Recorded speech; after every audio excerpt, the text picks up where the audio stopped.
On ne peut pas aujourd'hui résoudre le problème de la retraite sans résoudre les questions d'emploi, de cotisation sociale et les questions des salaires.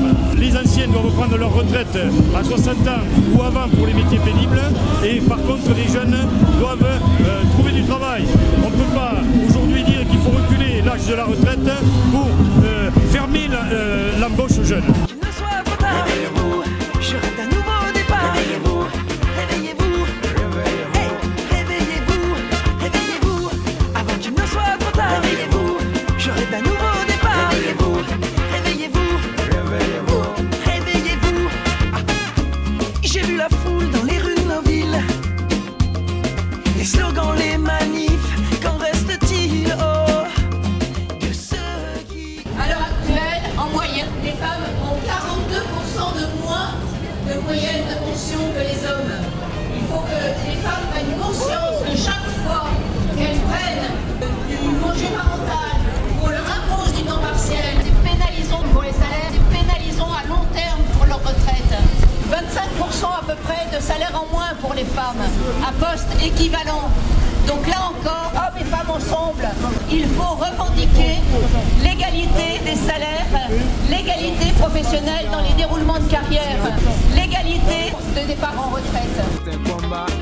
La liberté mérite un combat, mais où sont passés les soldats?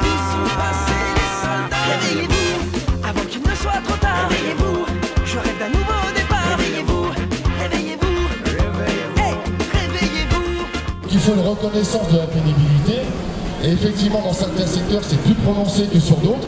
À Air France, ça travaille en horaire décalé, ça travaille la nuit, ça travaille les dimanches, ça travaille les jours fériés, ça travaille dans le bruit, ça travaille dans la pollution. Et tout ça, c'est toujours pas reconnu aujourd'hui. Nous, ce qu'on veut, c'est une réelle prise en compte de cette pénibilité de nos métiers par des départs en retraite anticipés. Des enquêtes du CNRS montrent que les TMS, les troubles musculo-squelettiques, c'est à 70% des femmes qui en sont victimes. Donc la pénibilité, elle est aussi dans des endroits où on ne la voit pas forcément. La retraite nous appelle à répondre présent. La retraite nous appelle à répondre présent. C'est pourquoi faut taxer les revenus financiers de ce côté, de ce côté. Il y a de l'argent de ce côté, de ce côté. Il y a de l'argent de ce côté, de ce côté. Il y a de l'argent. Des exonérations de charges monstrueuses viennent vider les caisses de retraite. Et on nous explique que c'est plus possible, qu'on peut plus rien financer. Et bien entendu qu'il va falloir travailler encore un petit peu plus longtemps. Nous à la CGT, on estime que d'autres choix sont possibles. Avant de parler de la réforme du système de retraite, il faudrait peut-être qu'on arrête toutes ces exonérations. Il faudrait peut-être déjà que tout l'argent qui ne rentre pas dans les caisses puisse enfin y parvenir. Nous devons faire en sorte que ces richesses, elles aillent pour la collectivité, pour la solidarité, et non dans la poche des actionnaires et dans la poche de ceux qui, par exemple, ont le bouclier fiscal ou autres avantages qui sont donnés aux patrons et aux riches. Il faudrait déjà que toutes les exonérations de charges soient revues. Aujourd'hui, on incite les entreprises à embaucher des précaires et pour les féliciter, pour les récompenser, on fait des exonérations de charges. Et qui c'est qui en pâtit? Ce sont les caisses de retraite, mais aussi les caisses d'assurance maladie.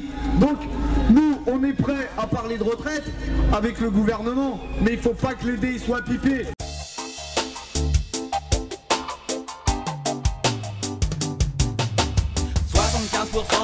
C'est le minimum et 60 ans, le maximum. 75%, c'est le minimum et 60 ans, le maximum. 75%, c'est le minimum et 60 ans, le maximum. Pour une retraite bien méritée, dans le public, dans le privé.